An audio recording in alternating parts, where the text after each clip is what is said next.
Assalamualaikum warahmatullahi wabarakatuh. Syukur alhamdulillah, kita berjumpa lagi di channel ini. Solawat dan salam, selalu dan tetap tercurahkan kepada junjungan kita, Nabi besar Muhammad Sallallahu Alaihi Wasallam. Allahumma sholli ala Muhammad, wa ala ali Muhammad. Harapan dan doa saya semoga saudaraku semuanya selalu diberikan kesehatan, dilapangkan rezekinya, diampuni dosa-dosanya, dan dipanjangkan umurnya. Amin ya robbal alamin. Sahabat beriman yang dirahmati Allah, sebagai seorang muslim, penting bagi kita untuk mengetahui apa yang diperintahkan dan juga yang dilarang dalam Islam.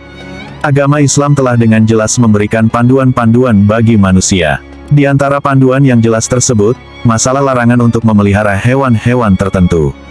Setidaknya ada hewan yang dilarang dipelihara dalam Islam. Larangan-larangan tersebut telah disampaikan oleh Rasulullah Shallallahu Alaihi Wasallam dalam beberapa hadisnya, sehingga penting bagi kita untuk mengetahui dan menjauhi larangan-larangan tersebut.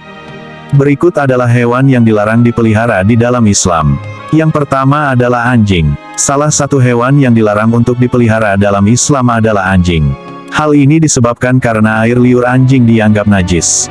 Rasulullah Shallallahu Alaihi Wasallam bersabda dalam sebuah hadis, diriwayatkan dari Ibnu Umar dari Nabi Muhammad Shallallahu Alaihi Wasallam bersabda, barang siapa yang memelihara anjing selain anjing ternak dan anjing berburu, maka berkuranglah setiap hari daripada pahala perbuatannya 2 kirat. Hadis riwayat Bukhari dan Muslim. Riwayat yang lain, diriwayatkan dari Abu Hurairah, ia berkata, Rasulullah Alaihi Wasallam bersabda, barang siapa yang memelihara anjing kecuali anjing untuk menjaga ternak atau berburu atau bercocok tanam, maka pahalanya akan berkurang setiap hari sebanyak 1 kirat. Hadis riwayat Muslim dan Abu Daud. Hal yang lain, mengapa Islam melarang memelihara anjing? Karena malaikat tidak akan mendatangi rumah orang yang di dalamnya ada anjing. Hal tersebut dikatakan Rasulullah Alaihi Wasallam setelah mendengar cerita malaikat Jibril. Rasulullah Alaihi Wasallam pernah mengatakan, malaikat Jibril datang kepadaku kemudian.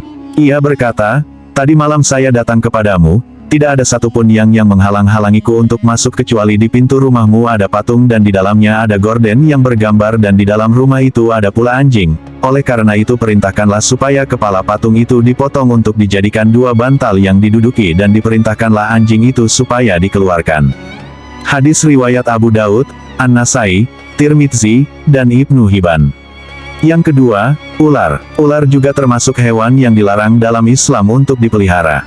Rasulullah Shallallahu Alaihi Wasallam memerintahkan umatnya untuk membunuh ular jika bertemu dengannya, bukan untuk dipelihara.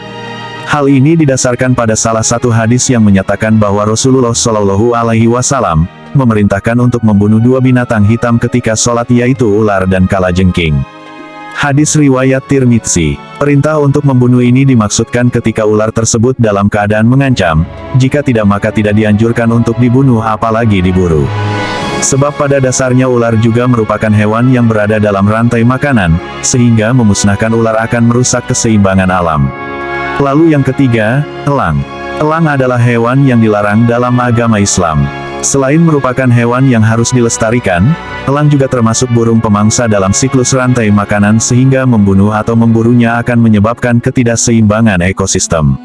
Selain itu, burung-burung termasuk elang juga umat dan hamba Allah, sehingga kita dilarang untuk memelihara atau memburunya.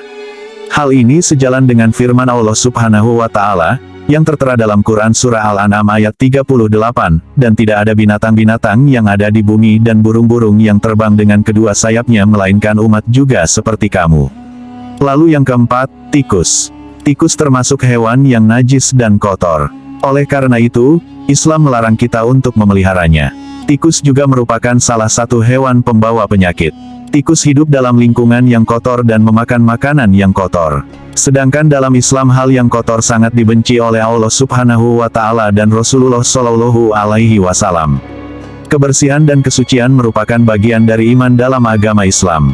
Sehingga menjaga rumah dari tikus yang dapat menyebabkan penyebaran penyakit adalah tindakan yang sangat dianjurkan.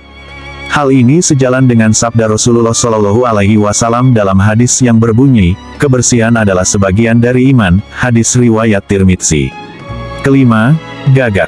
Gagak, khususnya gagak yang memiliki punggung dan perut putih, juga dilarang untuk dipelihara dalam Islam. Hal ini didasarkan pada pendapat Imam Syafi'i yang menyatakan bahwa gagak tidak boleh dipelihara dan diperbolehkan untuk dibunuh. Gagak juga bukanlah hewan yang mendatangkan keberkahan dan kemanfaatan.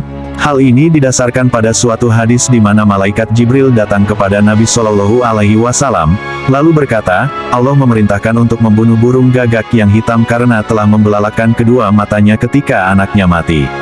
Kemudian Allah Subhanahu wa Ta'ala berfirman, bagaimana burung itu memohon kepadaku, sedangkan ia telah mematikan anaknya. Hadis riwayat Muslim. Dalam hadis lainnya, Rasulullah Shallallahu Alaihi Wasallam juga pernah bersabda, 5 jenis hewan yang seluruhnya fasik boleh dibunuh di tanah suci, yakni burung gagak, burung elang, ular, tikus, dan binatang buas. Hadis riwayat Muslim. Kemudian yang keenam, cicak. Cicak, meskipun sering berkeliaran di rumah, juga dilarang untuk dipelihara. Nabi Muhammad SAW memerintahkan umatnya untuk membunuh cicak, sebab cicak termasuk hewan pengganggu najis dan juga kotor. Bahkan dalam beberapa riwayat membunuh cicak akan mendapatkan pahala. Hal ini didasarkan pada hadis yang bersumber dari Abu Hurairah radhiyallahu anhu. Rasulullah Shallallahu Alaihi Wasallam pernah bersabda, siapa saja yang membunuh cicak sekali pukulan maka dia akan mendapat pahala sekian. Siapa saja membunuhnya dengan 2 kali pukulan, maka dia akan dapat pahala sekian kurang dari yang pertama. Hadis riwayat Muslim. Itulah beberapa hewan yang dilarang dipelihara dalam Islam. Meskipun dilarang dipelihara namun tidak semua hewan tersebut tidak harus dibunuh atau dimusnahkan. Ada beberapa hewan yang harus kita jaga kelestariannya. Selain itu, untuk menjaga keseimbangan ekosistem, menjaga kelestarian hewan, juga merupakan sifat dan kasih sayang terhadap makhluk Allah Subhanahu wa Ta'ala. Semoga kita senantiasa diberikan perlindungan dari hewan-hewan yang mendatangkan bahaya dan terhindar dari keburukan yang diakibatnya. Amin ya robbal alamin. Demikian yang bisa saya bagikan, semoga bermanfaat. Wassalamualaikum warahmatullahi wabarakatuh.